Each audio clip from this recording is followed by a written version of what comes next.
آپ کی والدہ محترمہ حضرت آمنہ رضی اللہ تعالیٰ فرماتی ہیں، آپ کی پیدائش کے متعلق فرماتی ہیں کہ جب سے یہ بچہ میرے پیٹ کے اندر آیا 6 مہینے تو مجھے پتہ بھی نہیں چلا کہ یہ بچہ میرے پیٹ کے اندر ہے یا نہیں ہے۔ ایسا پرسکون تھا، بالکل مجھے محسوس تک نہیں ہوا کہ میں بھی پیٹ سے ہوں، مجھے بھی حمل ہو چکا ہے، بالکل محسوس تک نہ ہوا۔ فرمایا آقا کی پیدائش سے پہلے حالات یہ تھے کہ میں پانی بھرنے کے لیے جاتی تھی، مجھے لین پہ لگنا پڑتا تھا، مجھے ڈول کھینچنا پڑتا تھا، مشقت اور تکلیف اٹھانی پڑتی تھی، لیکن جب سے یہ بچہ میرے پیٹ کے اندر آیا ہے ایسے حالات ہیں کہ میں زمین پر چلتی ہوں تو پتھر موم ہو جاتے ہیں، پتھر نرم ہو جاتے ہیں، جب میں کنویں پر پانی لینے جاتی ہوں تو کنویں کا پانی جو ہے اوپر آ جاتے ہیں، کنارے تک آ جاتے ہیں، مجھے ڈول کھینچنے کی ضرورت نہیں پڑتی۔ حضرت آمنہ فرماتی ہے میں پتھروں کے پاس سے گزرتی ہوں، پتھر مجھے سلام کرتے ہیں، آخری پیغمبر کی اماں تجھے سلام ہو،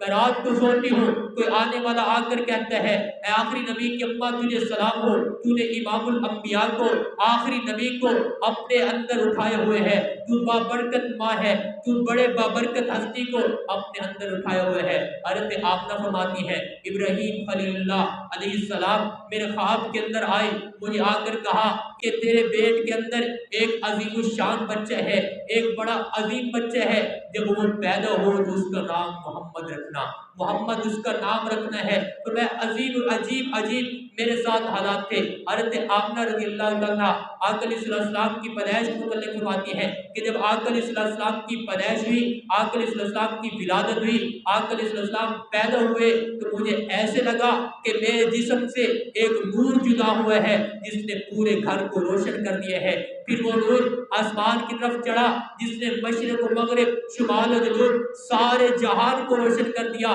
میں نے اس نور سے کیسر و کسرا اور بصرہ کے محلات کو دیکھا، اس نور کی وجہ سے میں نے محلات کو دیکھا، محلات کے کنگرے جو ٹوٹ رہے تھے ان کو ٹوٹتے ہوئے دیکھا۔ آقا علیہ السلام کی جب ولادت ہوئی، آقا علیہ السلام کی جب پیدائش ہوئی تو یہ پیدائش بھی نرالی تھی، عظیم الشان پیدائش تھی۔ حضرت آمنہ فرماتی ہے جب آقا علیہ السلام پیدا ہو رہے تھے تو اس وقت ستارے میری طرف جھک رہے تھے، میں اندیشہ کر رہی تھی کہ یہ شاید مجھ پر ٹوٹ نہ پڑے، مجھ پر گر نہ پڑے۔ آقا علیہ السلام کی جب پیدائش ہوئی تو سارا گھر روشن ہو گیا۔ فرمایا کہ اس وقت حضرت عبد الرحمن بن عوف رضی اللہ عنہ کی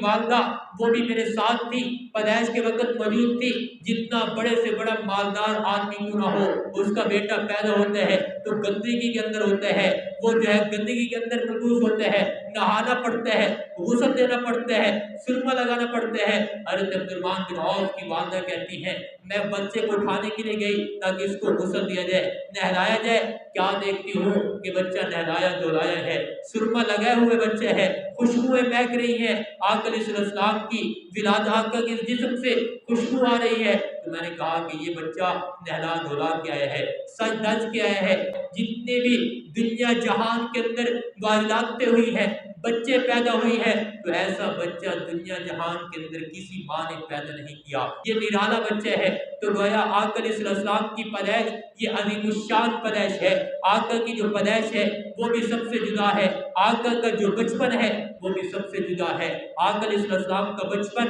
یہ عظیم بچپن تھا۔ حضرت حلیمہ سعدیہ رضی اللہ تعالیٰ عنہ کے گھر جب آپ پرورش کے لیے گئے، جب یہ آپ کو لے کر گئی تو اس وقت آپ کے گھر کے اندر جو برکات آئی، جو واقعات ہوئے، یہ بھی آقا علیہ السلام کی شان کی ایک جھلک تھی۔ آقا علیہ السلام کی برکت کی وجہ سے حضرت حلیمہ سعدیہ کے گھر میں جو ایک قسم کی تنگی تھی، کھانے پینے کو کچھ نہیں تھا، بکریاں بیمار تھی، تو ہر چیز کی فراوانی ہو گئی، ہر چیز وافر مقدار میں آ گئی۔ یہ آقا علیہ السلام کی ولادت کی برکت تھی۔ حضرت حلیمہ سعدیہ بیان کرتی ہیں کہ آقا علیہ السلام کا بچپن بھی عجیب بچپن تھا، دوسرے بچوں کی طرح نہیں تھا کہ آقا علیہ السلام کو میں پرورش کے لیے لے گئی تو میرے ساتھ ایک اور بچہ بھی تھا، گویا وہ آقا علیہ السلام کا رضائی بھائی تھا، وہ بھی دودھ پیتا بچہ تھا۔ میں نے چھاتی کو تقسیم کر دیا تھا کہ ایک طرف آقا علیہ السلام کو دودھ پلاتی، دوسری طرف اس بچے کو دودھ پلاتی تھی۔ کبھی کبھی میں بھول جاتی، بھول کے وہ سیٹ جو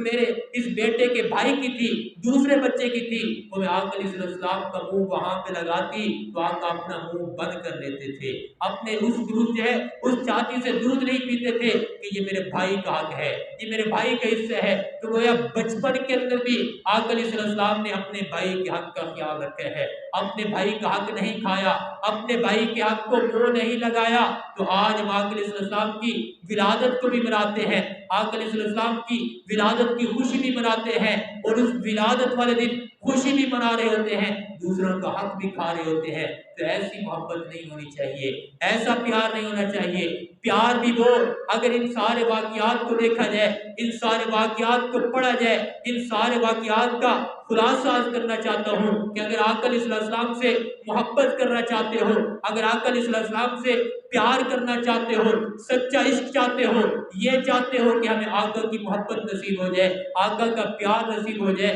تو پھر آقا کی ساری زندگی کو پڑھو، آقا کی سیرت کو پڑھو۔ خدا کی قسمت بچپن بھی جو ہے آقا علیہ السلام کا پڑھنے کا ہے، جوانی بھی پڑھنے کی ہے۔ آقا علیہ السلام کی زندگی کا ہر لمحہ امت کے لیے نمونہ ہے، امت کے لیے رہنمائی کرتا ہے۔ جس شعبے کو دیکھا جائے، جس شعبے سے کو جو پڑھا جائے، آقا علیہ السلام کی زندگی پوری امت کے لیے نمونہ ہے۔ اس لیے فرمایا لقد کان لکم فی رسول اللہ اسوۃ حسنہ، تمہارے لیے تمہارے پیغمبر کی، تمہارے رسول کی مکمل زندگی آئیڈیل ہے، نمونہ ہے، اس کو اپنا لو، تم دنیا کے اندر بھی کامیاب ہو جاؤ گے، آخرت کے اندر بھی کامیاب ہو جاؤ گے۔ بہرحال آقا علیہ السلام کی ولادت ایک انقلابی ولادت ہے، آقا علیہ السلام کی پیدائش ایک انقلابی پیدائش ہے۔ دنیا جہان کے اندر، پورے عالم کے اندر، پورے دونوں جہانوں کے اندر آقا علیہ السلام کی ولادت کی برکت سے اللہ رب العزت نے نور ہدایت کو روشن کیا، اللہ رب العزت نے ظلمات کو ختم کیا،